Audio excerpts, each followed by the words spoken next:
Did Nancy Pelosi assure Iran that U.S. President Trump will pay for his crimes, following the killing of Iranian Revolutionary Guard Maj General Quassem Soleimani? No, that's not true. The U.S. House Speaker did say Trump was not straight with Congress about the drone killing on January 3, 2020, but she never assured Iran Trump would pay for Soleimani's killing. This is a piece of satire pushed by a liberal troll who tries to rile up the conservative base with stories that are very often stolen by real fake news sites, which then present the information as true. The claim originated from an article published by Taters Gonna Tate on January 6, 2020, titled "Nancy Pelosi Assures Iran That Trump Will Pay for His Crimes," which opened, quote, "Nancy Pelosi may have just committed treason."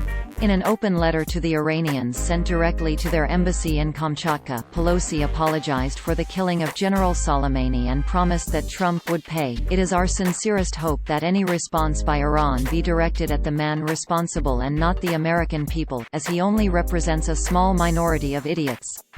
Please accept my apology on their behalf, as they are too dense to understand that this whole thing is nothing but a play for another endless war. I give you my word that Trump will pay for his crimes through legal means. He is already impeached and powerless, though that hasn't stopped him from dictating foreign policy and making unilateral decisions that are detrimental to the safety and security of the entire world." End quote. Users on social media only saw this title, description and thumbnail. Quote, "Nancy Pelosi assures Iran that Trump will pay for his crimes, so now she's on their side?" End quote. No, Pelosi is not on their side.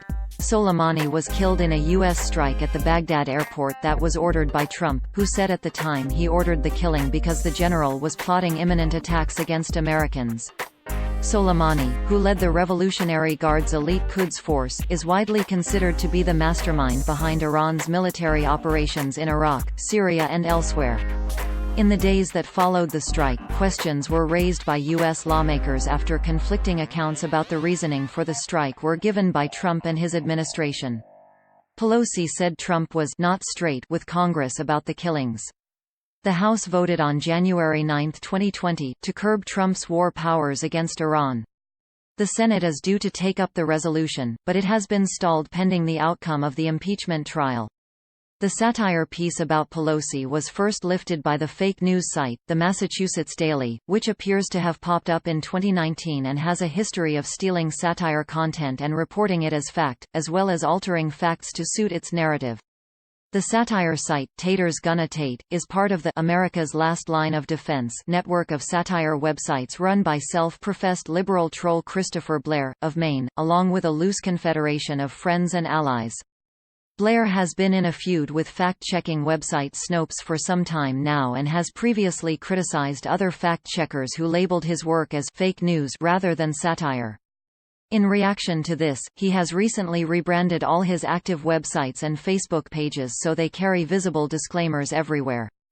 Every site in the network has an About page that reads, in part, quote, "About satire before you complain and decide satire as synonymous with comedy, satire sati, are noun the use of humor, irony, exaggeration, or ridicule to expose and criticize people's stupidity or vices, particularly in the context of contemporary politics and other topical issues.